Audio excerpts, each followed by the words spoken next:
We now welcome Kamden Jennings onto the YouTube channel, a defensive back who committed to JMU recently. Kamden, thanks for taking the time.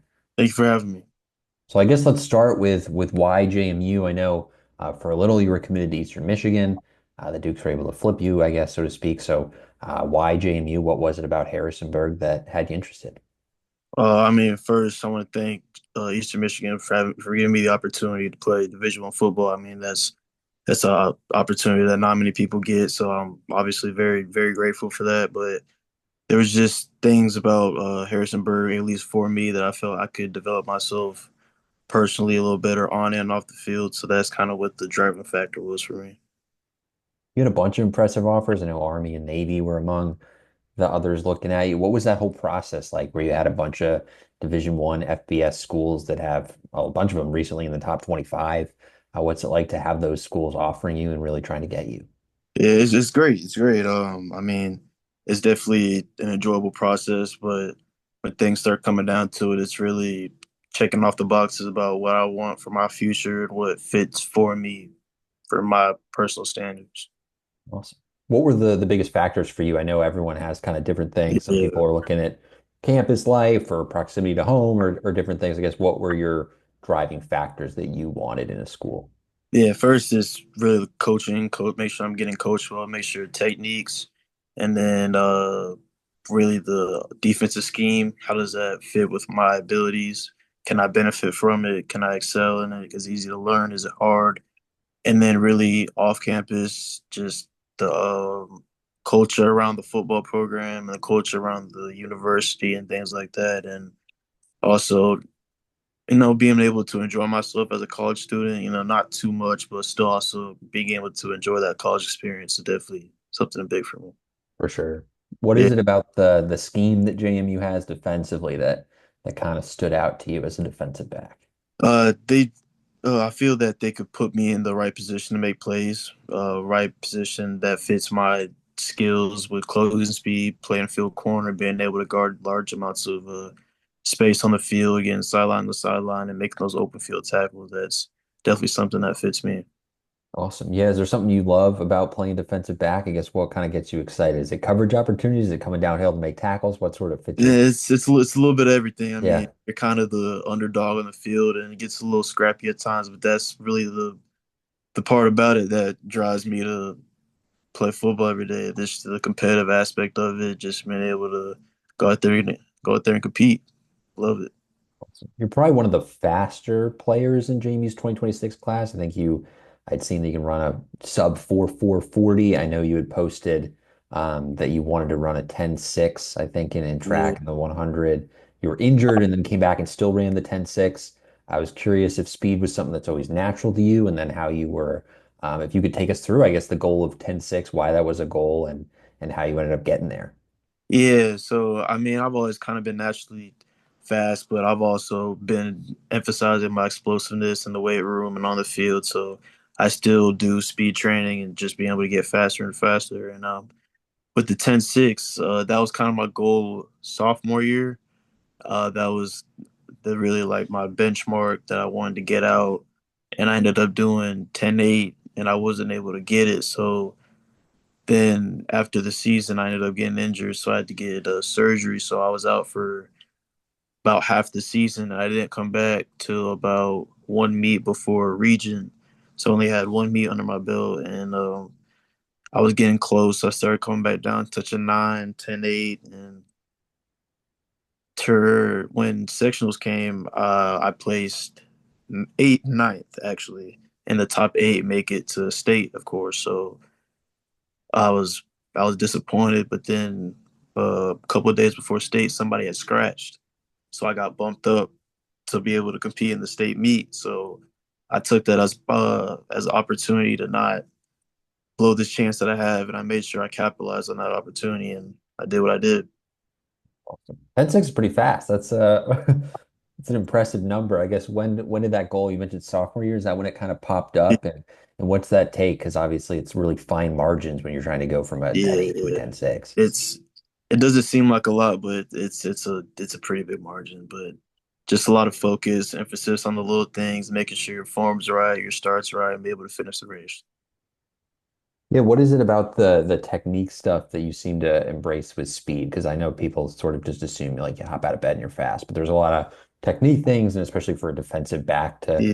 to focus on technique. I guess when did you start really honing in on the technique needed to run really fast and be a great defensive back? I think about I think I really started locking in on defensive back eighth grade. Mhm. But speed training, that's always been something I've been doing, trying to make sure everything's right. So I'm not just running willy-nilly. I'm emphasizing the drive phase, pumping my arms, so it helps run faster and longer. So yeah, Awesome. How does that speed help you as a defensive back? I mean, are there times where you're going up against yeah, receivers and you know you can give a little extra cushion just because you've got the speed to maybe make up ground in a route or something like that? yeah. In difficult situations, sometimes maybe the safety's not over top, and you have a got to guard a wider range of field. It definitely helps to be able to have that closing speed that can, I mean, sometimes things happen, but if you have that closing speed, it definitely helps to be able to recover and squeeze the receiver. So I know you said you like doing a little bit of everything in terms of coverage and tackling things like that. I was talking to some other commits and they had mentioned sort of growing up in the high school ranks and Yeah. similar areas. You start to know a lot of the like receivers you're going up against or some of those guys. Do you have any guys that you've battled with over the years that really stand out where you're like, oh, I love it when I'm, in coverage against this guy? Yeah. My dude, Craig Dandridge over at Cambridge, me and him, we definitely get a lot of work in. It's during the games, it's fun. It's just a definitely competitive nature and can't wait for this next season. Both our senior years, it's going to be a good game. Awesome. Are you a guy when you're out there, do you trash talk? Are you more of a silent assassin? What's your Nah, I go-to? don't, I don't, I don't really go out there just to start talking. I want to have a good game. I don't want to do anything bad blood, cheap shots. That's not really my type of game. You mentioned field corner, is that right? Is that where you primarily Yes, play? yes, sir. What is it about that position that you embrace and enjoy? I know it obviously means covering a ton of ground. Yeah, it's just kind of the opportunities are there. It kind of relies more on you rather than having to depend on somebody else. It's just you and the receiver out there, mano a mano. That's the real competitive nature that really comes out to me that I like about it. I'm always interested with sort of the camp season and guys get a ton of offers. I'm curious just how you juggled that in terms of getting a lot of attention, going through visits and sort of, I know you mentioned that you had a set list of priorities that you wanted. How do you juggle just this whole process, which can be pretty hectic, especially as you look into June and all these teams are adding players?